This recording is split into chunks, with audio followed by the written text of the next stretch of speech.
Vamos continuar destrinchando essa ata com Will Castro Alves, estrategista-chefe da Avenue. Will, seja muito bem-vindo, é um prazer ter você aqui em Breaking News.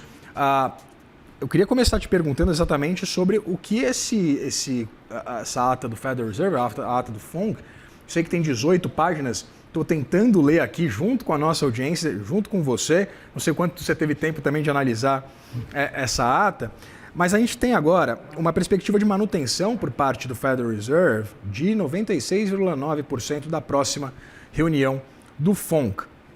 Reunião agora de 17 de junho.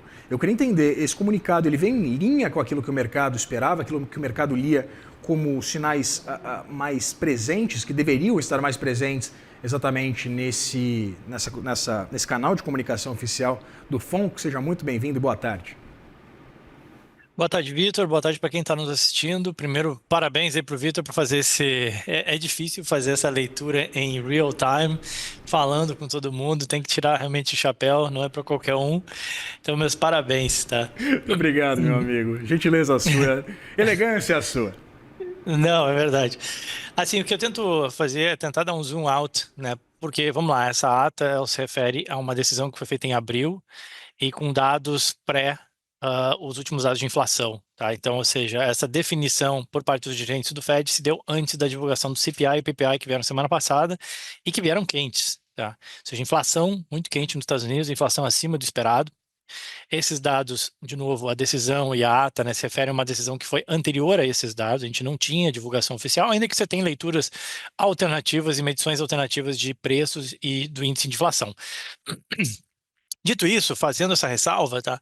Essa ata ela já aponta exatamente para os riscos, né? E pela divergência que existe no Fed atualmente. Acho que esse é o grande desafio que o Kevin Warsh vai ter a partir de agora como novo presidente, né, do Fed, em convencer os diretores, incluindo eles, Jerome Powell, né, que vai ser um dos diretores, a sua visão, digamos assim, de mundo e de política monetária.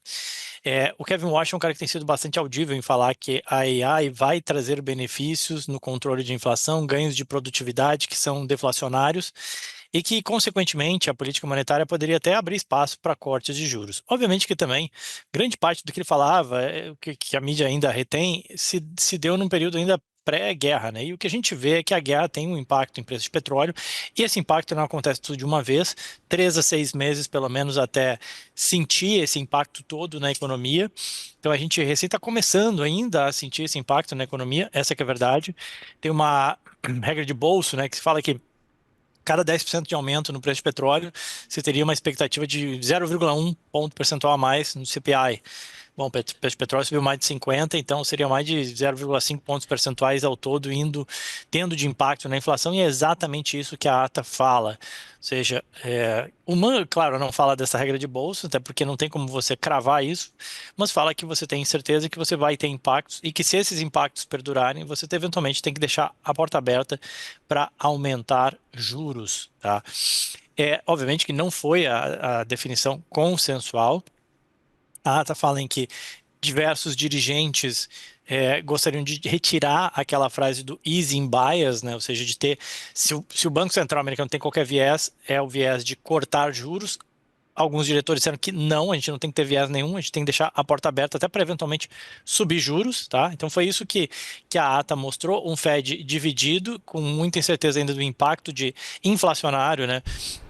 Ao longo dos próximos meses na economia americana e qual o reflexo disso em termos de curva de juros. Agora, o mercado já tem colocado isso nas curvas, elas abriram bem, né? Subiram bem os yields, tem chamado a atenção e tem sido um foco de atenção e de comentário e tem estado bastante forte presente aqui nos Estados Unidos esse comentário a respeito exatamente dessa alta dos yields americanos.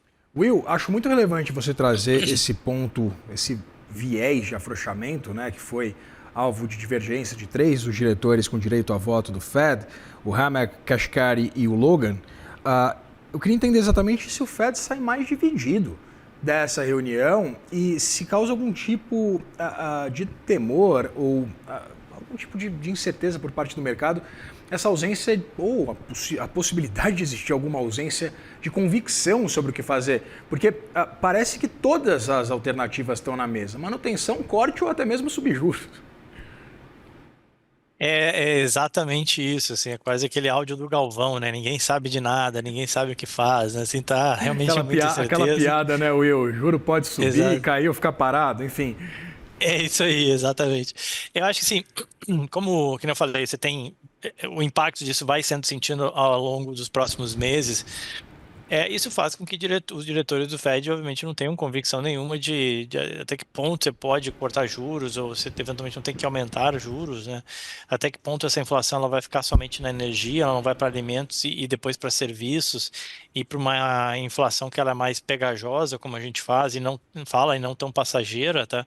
Então tudo isso gera essa incerteza. Agora, é um fato que enquanto você tem indicadores de inflação, seja passageira ou não, indicando uma inflação bem acima da meta, diminui muito o espaço e a viabilidade de você defender cortes de juros. Você teria que ver algum dado, ou um colapso, ou algum problema muito forte no mercado de trabalho, o que também não parece ser o caso, que você tem visto a economia americana surpreendendo pela ponta de cima na resiliência de economia para você justificar um corte de juros. Como que você vai justificar um corte de juros com uma inflação que você pode tentar advogar que ela vai ser passageira ou não, mas o dado está ali, está mostrando um número bem acima da meta, né? Então, e eu acho que a convicção maior em relação a esse cenário foi dada, de novo, depois dessa decisão, depois dessa ata, né? Foi na semana passada com os últimos indicadores de inflação que realmente vieram bem para cima, especialmente o PPI, que é a inflação ao produtor, que não necessariamente se traduz completamente para o consumidor, mas ela tem um mecanismo de transição importante, relevante, tá? Então você tem mais inflação vindo do PPI que pode chegar no consumidor, num cenário onde a inflação já está acima da meta. Eu acho que se a gente você atualizar essa ata ou a próxima ata, ela já vai mostrar bastante isso. Eu acho que muito, muito pouco provável que mantenham-se esse viés de easing bias de corte. Assim, eu não acho que o juro vai mudar na próxima decisão, mas eu acho que já sob o comando de Kevin Warsh, a gente deve ter um juro se mantendo, mas uma ata já bem mais aberta para eventualmente até ter que subir e dar um viés eventualmente de alta, ainda que o Kevin Warsh seja contra essa ideia de forward guidance.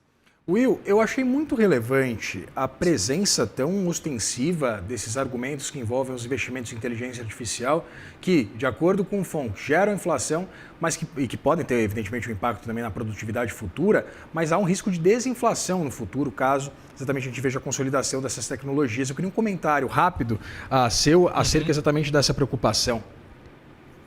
Exato, assim, historicamente, quando você pega a tecnologia ela reduziu a necessidade de mão de obra e isso pressiona salários para baixo, né? Sei que não é bom para o trabalhador, mas essa que é a verdade, no final do dia, para as empresas é custo mais baixo. Você faz um investimento eventualmente numa máquina e essa máquina ela produz o mesmo do que outras máquinas que você tinha ou que mesmo que trabalhadores. Então, tudo isso tende a ser deflacionário, você tem ganhos de produtividade, né? Ou seja, uma pessoa consegue produzir mais, fazer mais, né? Do que você precisa de menos pessoas. Tudo isso, a tecnologia em geral, ela tende a ser deflacionária na economia. Esse é um ponto importante. Essa é uma aposta de quem olha um pouco mais a longo prazo. O Kevin Warsh fala muito disso, né? De você olhar um pouco mais a longo prazo e não ficar totalmente data dependent, que foi uma coisa que a gente sempre ouviu muito, né? O Powell falar, os dirigentes do Fed falando, data dependent. Segundo o Kevin Warsh, o data você está sempre olhando para trás, né? Aquilo que já aconteceu. E aí, por isso, você acaba errando na condição de política monetária, ficando behind the curve, como foi o caso, né? Ou seja, ficando atrás da curva, ou demorando para subir, ou subindo atrasado, a crítica do Trump, por exemplo, né? Então, é uma visão um pouco diferente de mundo, mas é um fato que, historicamente, tecnologias geraram assim, um efeito deflacionário importante, e que talvez a gente vai sentir, a gente não está sentindo ainda, né? Nesse primeiro momento, a AI acaba sendo inflacionária, custo de energia mais caro, demanda por chips de memória, chips de processamento, a necessidade de investimento em data center e por aí vai, mas que a longo prazo esse negócio tende a ter ganhos positivos aí de produtividade que reduzem custos. Admirável ou assustador mundo novo. A gente conversou com o Will Castro Alves, estrategista-chefe da Avenue. Will, muito obrigado pela presteza, pela gentileza e pela presença aqui no Money News. Obrigado, querido. Vitor, já forte abraço aí para todos. Abração, até mais.